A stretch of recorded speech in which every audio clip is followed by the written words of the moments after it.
ఉన్నవాడు, చాలా ముందు చూపు ఉంటుంది అతనికి. అతనితో మీరు గంట మాట్లాడారంటే మీకు 10 సంవత్సరాలు ప్రాజెక్ట్ ఇచ్చేస్తాడు. కనీసం 10 సంవత్సరాలు ముందుకు చూస్తూ ఉంటాడు అనమాట. మనిషి చూస్తున్నాం కదా, ఆయన స్వరూపం ఎలా ఉంటుందో. ఈయన మహారాజా బిడ్డలా కనబడతా ఉంటాడు, ఉంటాడు మనిషి, బ్రహ్మాండంగా మాట్లాడతాడు. ఇట్లాంటివన్నీ ఉండడం చేత, చాలా క్యారెక్టర్స్ ఉండడం చేత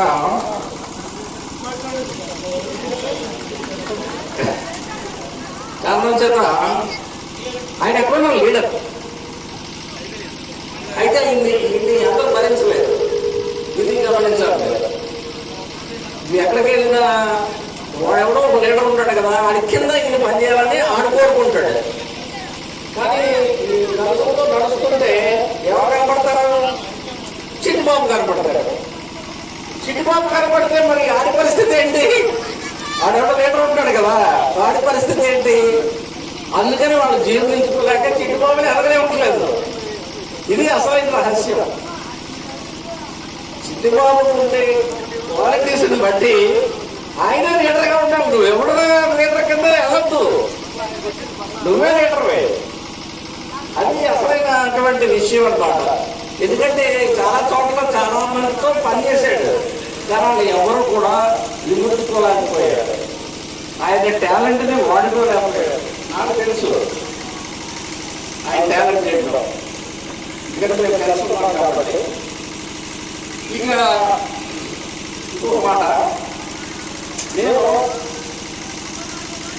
విశాఖపట్నంలో అశోక కంటి ఆసుపత్రి అని ఒక ధర్మాసుపత్రి ప్రారంభించినప్పుడు నాకు ఆయన డాక్టర్ రాదు, కానీ నాకు చాలా అండగా ఉండేవాడు.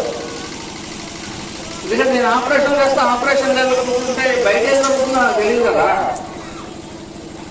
సో వీళ్ళందరూ నాకు ఉండేవాళ్ళు అన్నమాట, ఒకళ్ళని లాగా. అందులో చాలా చాలా ప్రధానమైనటువంటి పాత్ర పోషించాడు.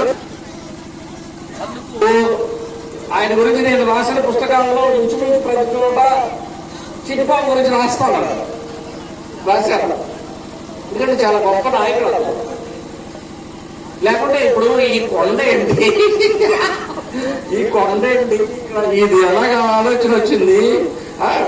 క్రైస్తవుడికి కొండ ఉంది, ఆ తిరుపతిలోనేమో వెంకటేశ్వర స్వామి కొండ ఉంది, మాకెందుకు ఉండకూడదు, మా దగ్గర కొండ ఉండకూడదు. ఇట్లాంటి ఆలోచనలు వస్తుంటాయి ఆయనకి. ఈ మామూలుడు ఎవరికి రావు, మామూలుడు ఎవరికి రావు. వచ్చినా దాన్ని ఆచరించలేరాడు. ఆయన ఒకసారి ఒక కాంట్రాక్ట్ పంపించాడు మాకు. ఏంటి? కొవ్విన దూడలతో విందు, మాదిగల చిందు, 100 డబ్బులతో మాదిగల చిందు అని ఒక అడ్వర్టైజ్మెంట్ ఇచ్చాడు. అసలు అది సూపర్ అనమాట. అది ఎవడైనా అలాంటి థాట్ని కన్సిడర్ చేయగలరా? చేయలేరు.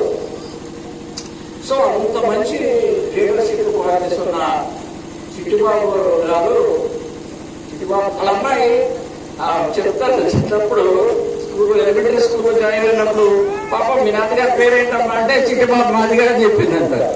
చిట్టిబాబు మాదిగారు కానీ ఆ హెడ్ మాస్టర్ లేకపోతే ఎవరో ఉంటారు కదా, వాళ్ళు షాక్ అయ్యారు. అంటే ఆ పిల్లల్ని కూడా, ఆడపిల్లలు ఇద్దరు, వాళ్ళు కూడా అంత చాలా ధైర్యవంతులు.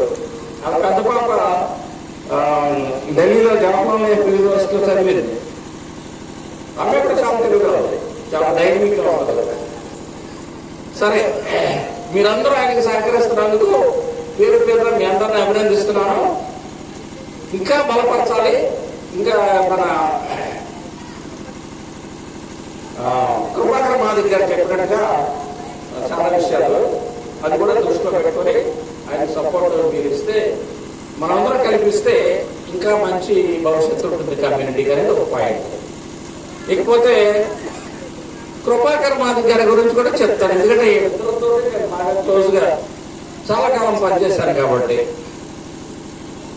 ఈ కృపాకర్ మాదిరి గారు మా ఇంటికి వచ్చాడు, పొద్దున్నే వచ్చాడు. పొద్దునే వచ్చి బోరు కొడితే చెప్పేయండి, నేను మానేస్తాను. ఎందుకంటే మీకు ఎవరైనా తెలియదు, నార్మల్గా తెలిసే అవకాశం లేదు, ఎందుకంటే మీకు ఎప్పుడు ఎక్కడ చెప్పలేదు కాబట్టి మీకు ఎవరికి తెలియదు. ఇంకొక విషయం దాని ముందు చెప్పేసి ఆ తర్వాత వెళ్తాను. ఈ సమస్య ఉంటుందని ఇప్పుడు నేను చాలా మాట్లాడాలని ఉంటుంది నాకు మనసులో, కానీ మాట్లాడడానికి అవకాశం ఉంటుందా? ఉండదు కదా. ఎందుకంటే చాలా మంది మాట్లాడాల్సిన వాళ్ళు ఉంటారు కదా పేరు మీద, సమయం సరిపోదు. మరి ఏం చేయాలి? నా ఐడియాస్ నాతో చంపేసుకోవాలా? అందుకోసం పుస్తకాలు రాస్తున్నాను. పుస్తకాలు ఎందుకు రాస్తానంటే అందుకే చాలా మంది చేసినటువంటి సేవలు కాలం మర్చిపోయింది. కాలం మర్చిపోతుంది. మనకు కూడా అంతే. చిన్నప్పుడు ఎప్పుడైతే ఇప్పుడు గుర్తుంటుందా? కదా. చిన్నప్పుడు మీ నాన్న తిరిగితే ఆ మాట గుర్తుంటుందా? ఉండదు కదా, మర్చిపోతాం. మరొక అనేది సాగదు. అందుకోసమనే నేను పుస్తకాలు రాయడం మీద ఫోకస్ చేసి పుస్తకాలు రాస్తాను. మళ్ళీ వెనక్కి వచ్చిన కృపాకర్ గారి గురించి నేను చెప్తా. ఆయన మా ఇంటికి వచ్చి మేము అప్పటికే బాగా పండిపోయి ఉన్నాం. ఈ ఉద్యమాల్లో మేము బాగా పండిపోయి ఉద్యమాలు చేసి ఉన్న క్రమంలో ఆయన వచ్చాడు. ఆయన వచ్చినప్పుడు ఆయన ఈ విషయాలు చెప్పాడు. మేము ఎంఆర్పిఎస్ ప్రారంభించామంటే ఒంగోలులో చాలా మంచి మీటింగ్ జరిగింది, చాలా సక్సెస్ఫుల్ గా జరిగింది. నెక్స్ట్ విశాఖపట్నంలో చేరాలని వచ్చానండి నేను అన్నాడు. చాలా సంతోషమా, ఇలాంటి యువకుల కోసమే మేము కూడా ఎదురు చూస్తున్నాము, మీరు చేయండి, మీకు సహకరిస్తామా చెప్తాం. మొదటి పాయింట్. రెండో పాయింట్ ఏంటంటే అక్కడున్న మేము ఆల్రెడీ ఉద్యమంలోనే ఉన్నాం కదా. 500 మంది మేము పిలిస్తే పరిగెత్తుకుని వచ్చేవాళ్ళు 500 మంది. 1983 సంవత్సరంలో ఎన్టీ రామారావు గారిని విశాఖపట్నం ఎయిర్పోర్ట్ లో 500 మందితో ధర్నా చేసాం. 83 ఎంఆర్పిఎస్ ఎప్పుడు పుట్టింది? 94లో పుట్టింది. మేము 83 చేసాం. వర్గీకరణ చేయమని ఎయిర్పోర్ట్ లో ఎన్టీఆర్ ఆపేశాం. సో అలాంటివన్నీ చాలా చేశాం మేము. సో ఆ నేపథ్యం మాకు ఉంది ఆల్రెడీ. కాబట్టి మాకున్న లిమిటేషన్ ఏంటి? ఇటుబాబు ఇంజనీరు, బిఎస్పీలో నేను డాక్టర్ని, ఇట్లాంటి వాళ్ళు మేము అందరూ ఉండేవాళ్ళం. ఉద్యోగం లేకపోతే మరి ఎంత పెద్ద కంపెనీ చెప్పినా ఆ నెలకు జీతం లేకపోతే మన పని నడవదు. మరి ఎట్లా తిరగడం ఎలా సాధ్యమవుతుంది? ఇప్పుడు ఇక్కడ మీటింగ్ పెడతాడు ఫర్ ఎగ్జాంపుల్, ఎలా కావాలి? లేకపోతే ఇంకొక ఆయన కొరంలో పెడతాడు, ఇంకొక చిత్తూరులో పెడతాడు. మీటింగ్కి ఎలాగెళ్ళాలి? ఉద్యోగం మానేసి వెళ్ళలేం కదా. అరే మీరు కుర్రోళ్ళు వచ్చారు, మీరు తిరగలిగే సామర్థ్యం మీకుంది, చెయ్యండి, మీరు తప్పకుండా చేయండి అని చెప్పేసి మేము పూర్తిగా అలాగే ఎంకరేజ్మెంట్ ఇవ్వడం జరిగింది. అయితే నేను అప్పుడు ఒక విషయం చెప్పాను, బాబు దీనికి నాయకులు అవ్వాలని చెప్పాను. అదే కృష్ణమాది గారు ఉన్నారండి, ఆయన నేను కలిసి చేస్తున్నానండి. బాగానే ఉంది, సంతోషం. అయితే మరి ఆయన రాలేదు ఏంటన్నా? ఆయన వస్తాడండి, ఆ రోజున ప్రోగ్రామ్ రోజు వస్తాడండి. ఆయన ప్రోగ్రామ్ రోజున రావడం ఏంటి? మరి మీరిద్దరూ కలిసి పని చేస్తున్నప్పుడు మరి మీ ఇద్దరు తిరగాలి కదా. నేను అరేంజ్మెంట్స్ అన్ని రెడీ చేసేస్తాడండి అని చెప్పాడు.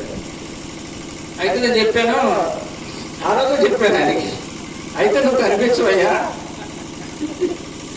స్టేజ్ మీద ఎవరు మాట్లాడితే ఆడే లీడరు, పేపర్లో ఆడ గురించి రాస్తారు. ఇవన్నీ కింద మీద ఇప్పుడు ఈ కుర్చీలు పోసిన వాళ్ళు లేకపోతే విశాఖపట్నం పెట్టినాడు ఎవరో మీకు తెలుసా? ఎవరు తెలియదు, ఏదంటే వచ్చాడు విశాఖపట్నంలో వచ్చాడు అని చెప్పుకుంటారు మీరు. అంతేగాని ఈ బాధలు పడ్డ వాళ్ళందరి గురించి ఎవరిని గుర్తుపెట్టుకుంటారంటే ఇదే చరిత్ర, అన్యాయమైన చరిత్ర ఇది. మనం చెప్పిన చరిత్రతో దుర్మార్గమైన చరిత్ర అన్నమాట. ఎవరైతే కష్టపడతారో వాళ్ళకి ఎక్కడ అడ్రస్ ఉంటుందండి. అది మనం ఒకరి పీరియడ్ ఆఫ్ టైము నిర్మించుకున్నాం. ఓకే, సో ప్రభాకర్ గారు చేసినటువంటి సేవకి మాదిగ కులం చాలా రుణపడి ఉంది. చాలా కష్టపడి చాలా చేశాడు, చాలా కాలం చేశాడు. కానీ ఆయన గురించి ఎవరికి తెలియదు, ఎందుకంటే పత్రికలు కనబడదు కదా, ఫోటో పేపర్లో పడాలిగా. జనాలకు తెలియాలంటే వీళ్ళు ఫోటోలు పేపర్లో పడవు. ఫీమేల్లో కనిపించడు. అందువల్ల బట్ మీ అందరూ తెలిసిన విషయం అవుతుంది ఏంటి, సినిమాలో ఒక యాక్టర్ హీరోగా నిలబడాలనంటే వెనకాల ఎంతమంది పనిచేస్తారంటే వేల మంది పనిచేస్తారు. అది మనం పట్టించుకునే ఆచారం మనకు లేదు అని పాట రాసిన